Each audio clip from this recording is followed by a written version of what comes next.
Hi అండి అందరికీ. నా ఛానల్ ఎవరైనా కొత్తగా చూస్తున్నట్టయితే ప్లీజ్ సబ్స్క్రైబ్ చేయండి.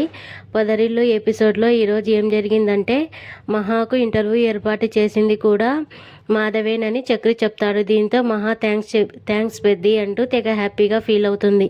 ఇక మరోవైపు మహా కోసం తెచ్చిన నైట్ డ్రెస్ వేసుకొని నారాయణ నవ్విస్తాడు. అదేంటంటే ఇక స్కూటీతో కేశవకి డాష్ ఇచ్చి తెలివిగా ఎస్కేప్ అయిపోయింది శైలజ. అయితే స్కూటీ మీద కూడా స్క్రాచ్ పడడంతో శైలజని వాయించేస్తుంది తన ఫ్రెండ్. ఎందుకే అంత ఫీల్ అయిపోతున్నావు, చిన్న గీతే కదా పడింది, ఉండు దీన్ని నేను సెట్ చేస్తానంటూ ఆ గీత మీద నెయిల్ పాలిష్ రాస్తుంది. చూసావా ఎలా మాయమైపోయిందో, దట్ ఈస్ శైలు అంటుంది. ఇక మరోవైపు మహా కోసం చక్రి మళ్ళీ షాప్కి వెళ్ళి నైట్ డ్రెస్ తీసుకొనుక్కొని వస్తాడు. ఎవరు వెనకాల దాచుకుంటూ వస్తున్న చక్రిని కన్నా అదేంటి అని అడుగుతాడు. ఇది నీకోసం కాదురా, మీ వదిన కోసం తెచ్చిన గిఫ్ట్ అంటాడు. మరి దానికెందుకు అంత సిగ్గుపడిపోతున్నావు, ఇచ్చే గిఫ్ట్ కాన్ఫిడెంట్గా ఇవ్వన్నయ్యా, ఏది ఒకసారి ఎలా ఇస్తావు, ప్రాక్టీస్ చెయ్యి అంటాడు. దీంతో చక్రి కళ్ళు మూసుకొని మహాకిస్తున్నట్టుగా ఫీల్ అయి ప్రాక్టీస్ చేస్తాడు. అయితే అప్పుడే లోపల నుంచి వస్తున్న నారాయణ ఇది చూసి, ఓహో నా కొడుకు ఇన్నాళ్ళకి గిఫ్ట్ పట్టుకొచ్చాడన్నమాట, స్నానం చేసి వచ్చి వేసుకుందామని హ్యాపీగా ఫీల్ అవుతాడు. ఇక నైట్ డ్రెస్ వేసుకొని నారాయణ ఫోజులు కొడతాడు. ఇక మహాకి నైట్ డ్రెస్ ఇద్దామని లోపలికి వస్తాడు చక్రి. అయితే ఇంటర్వ్యూ ఉండడంతో గదిలో కూర్చొని మహా చదువుకుంటూ ఉంటుంది. దీంతో ఇప్పుడు డిస్టర్బ్ చేయాలా వద్దా అని గది బయట అటు ఇటు తిరుగుతూ ఉంటాడు చక్రి. ఇంతలో నారాయణ స్నానం చేసేసి చొక్కా లేకుండా ఎంట్రీ ఇస్తాడు. ఏ పెద్ద మనిషి, ఈ ఇంట్లో ఇప్పుడు ఒక ఆడపిల్ల ఉంది, డ్రెస్ బాత్రూంలో మార్చుకోలేవా, గౌడ గేదెలా ఇలా ఎంట్రీ ఇవ్వాలా అని చక్రి తిడతాడు. సర్లేరా. ఆ గదిలోకి వెళ్ళేటప్పుడు చక్రి తెచ్చిన నైట్ డ్రెస్ తనకనుకొని తీసుకొని లోపలికి వెళ్ళిపోతాడు. ఇంతలో మహా గది నుంచి బయటికి వస్తుంది. మహా కోసం తెచ్చిన నైట్ డ్రెస్ వేసుకొని నారాయణ బయటికి వస్తాడు. ఇక నైట్ డ్రెస్లో నారాయణ అవతారం చూసి అందరూ అవాక్కవుతారు.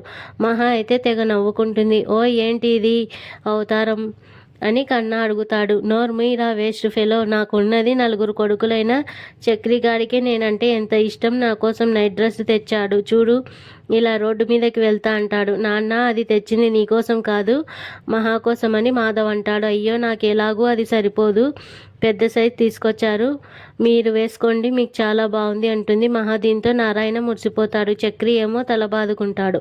తర్వాత చక్రిని పక్కకు పిలిచి మహా మాట్లాడుతుంది. అసలు మీ గురించి మీరు ఏమనుకుంటున్నారు, నాకు ఏం తీసుకురావద్దని చెప్పా కదా, మళ్ళీ ఎందుకు నైట్ డ్రెస్ తీసుకొచ్చారు, ఇక మీద నాకు మీరు ఏమీ తీసుకురావద్దని మహా అంటుంది. అదేంటండి అలా అంటారు, నేను ఏదో ఫ్రెండ్షిప్ కోసం అని తెచ్చా అంతే అంటాడు చక్రి.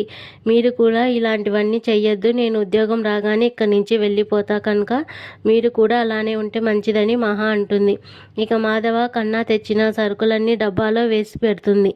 కూడా సాయం చేస్తానంటూ మహా కూడా కూర్చుంటుంది. ఇంతలో హాయ్ మహా అంటూ గాయత్రి వస్తుంది. ఏంటి ఎప్పుడు మా అన్నయ్య కోసమే కదా వస్తావు, ఇప్పుడేంటి మా వదినని పలకరిస్తున్నావు అని కన్నా అడుగుతాడు.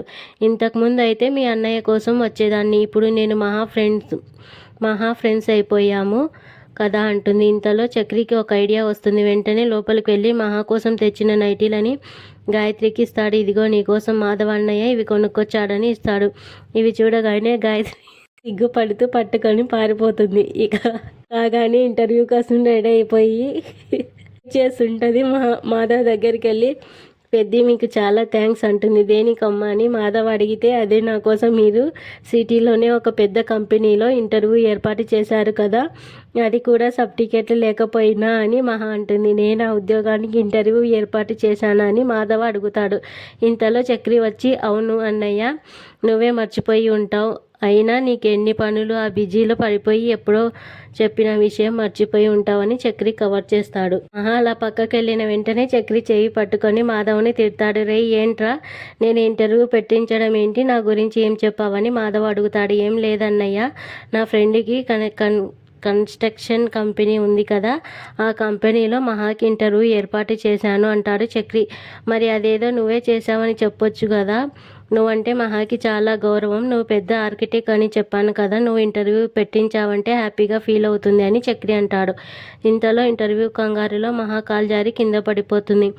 అయ్యో దెబ్బ తగిలిందా అమ్మ అని మాధవ కంగారు పడతాడు. ఇక ఏం టెన్షన్ పడకండి, ఇంటర్వ్యూకి బోలెడు టైం ఉంది, మన టిఫిన్ చేసి వెళ్దామని చక్రి చెప్తాడు. ఇక మహా అయితే ఇంటర్వ్యూ అని ఆలోచనలోనే ఉంటుంది. టిఫిన్ చేస్తుండగా తనకి ఉద్యోగం చేయడం ఎంత ఇష్టమో ఇంట్లో వాళ్ళు అసలు ఒప్పుకోలేదనే విషయాన్ని చెప్తుంది. జిల్లా ఫస్ట్ వచ్చిన సిటీకి వచ్చి చదువుకోవాలని నేను అడిగినా మా నాన్న ఒప్పుకోలేదు. మీరు చాలా లక్కీ, అందరూ ఇక్కడే చదువుకొని ఉంటారు కదా, మీరు ఏ కాలేజీలో చదివారని కేశవని అడుగుతుంది మహా. వెంటనే కేశవ్ ఉలిక్కి పడతాడు. మహా ఇలా పక్కకు వెళ్ళగానే రే నా గురించి ఏం చెప్పావురా అలా అడుగుతుందని కేశవ గొడవ పడతాడు. ఇక సరే ఇంటర్వ్యూకి వెళ్దామని చక్రి అంటాడు. వెళ్దామని రెజ్యూమ్ తీసుకొని మాధవ దగ్గరికి వెళ్తుంది మహా. ఇక పెద్ది మీ మంచి మనసుతో నన్ను ఆశీర్వదించండి, నేను ఉద్యోగం సాధించే వస్తానని మహా అంటుంది. దీంతో నీకు అంతా మంచిగా జరగాలి, నువ్వు అనుకున్నది జరగాలి అని మాధవ్ మనసారా ఆశీర్వదిస్తాడు. ఇక నాకు ఉద్యోగం వస్తే పెద్దికి మంచి బట్టలు కొనేస్తానని మొక్కుకున్నా అంటుంది మహా. ఇక చక్రి మహా ఇద్దరు ఇంటర్వ్యూకి బయలుదేరుతారు. ఇంకా ఇంటర్వ్యూ ఏర్పాటు చేసిన ఆఫీస్ దగ్గరికి మహాని తీసుకెళ్తాడు చక్రి. అయితే లోపలికి వెళ్లే ముందు ఫ్రెండ్కి కాల్ చేస్తాడు, కానీ వాడు ఫోన్ లిఫ్ట్ చేయడు. అమ్మో వీడేంటి హ్యాండ్ ఇచ్చాడా, మహా దగ్గర నా పరువు పోతుందని చక్రి కంగారు పడతాడు. ఇక మళ్ళీ ట్రై చేసేసరికి ఫ్రెండ్ ఫోన్ లిఫ్ట్ చేస్తాడు. రే మీ ఆఫీస్ ముందే ఉన్నాం, లోపలికి రమ్మంటావా అని అడుగుతాడు చక్రి. వద్దు, అలానే ఇంటికి వెళ్ళిపోండి, మా నాన్న నిన్న నైటే క్యాంపు నుంచి వచ్చేసాడు, ఈ విషయం తెలిస్తే నన్ను ఉతికి పాడేశాడని అంటాడు. ఇక అంతా అయిపోయిందని చక్రి తల పట్టుకుంటాడు. ఇక్కడితో ఎపిసోడ్ పూర్తవుతుంది.